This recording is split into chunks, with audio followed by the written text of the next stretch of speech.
की grammar it is a backbone of language. Backbone म्हणजे काय? It's very important for the language. So सर्वात पहिले मी तुम्हाला टेन्स शिकवणार आहे. तर टेन्स तुम्हाला माहित आहे की टेन्स किती प्रकारचे मुख्य असतात? 3. ठीक आहे. टेन्सचे मुख्य किती प्रकार? 3. ठीक आहे. पूर्वा हां इज डाऊन कोणकोणत्या प्रकारचे मुख्य टेन्स आहेत? Present tense, past tense, future tense. Very good. Okay. आणि हे मेन टेन्स झाले present tense, past tense, future tense. ठीक आहे.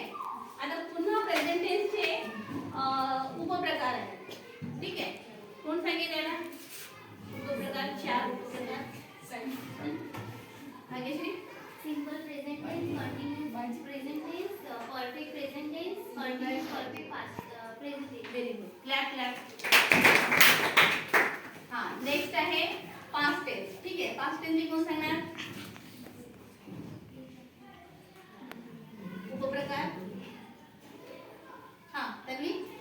हां continuous past tense, perfect past tense, continuous perfect past tense. हो आणखी एक राहिला simple past tense. Simple past tense. बरोबर आहे? बरोबर आहे? Then third is future tense. Third is future tense. याचे 4 उपप्रकार कोण सांगेल? इकडून किराय हां सांगा. Simple future tense, continuous future tense, perfect future tense, continuous perfect future tense. Clap करा. तुम्हाला माहिती आहे की इंग्लिश रायटिंग अँड स्पीकिंग हे जे टेन्स आणि ग्रामर हे खूप महत्त्वाचं आहे. ग्रामर जर आलं तर तुम्हाला कॉन्फिडन्स येतो की नाही? आणि सर्वात महत्त्वाचं त्याच्यामध्ये टेन्स आहे. तर आपण सिंपल प्रेझेंट टेन्स आज घेणार. ठीक आहे. सिंपल प्रेझेंट टेन्स म्हणजे मराठीत काय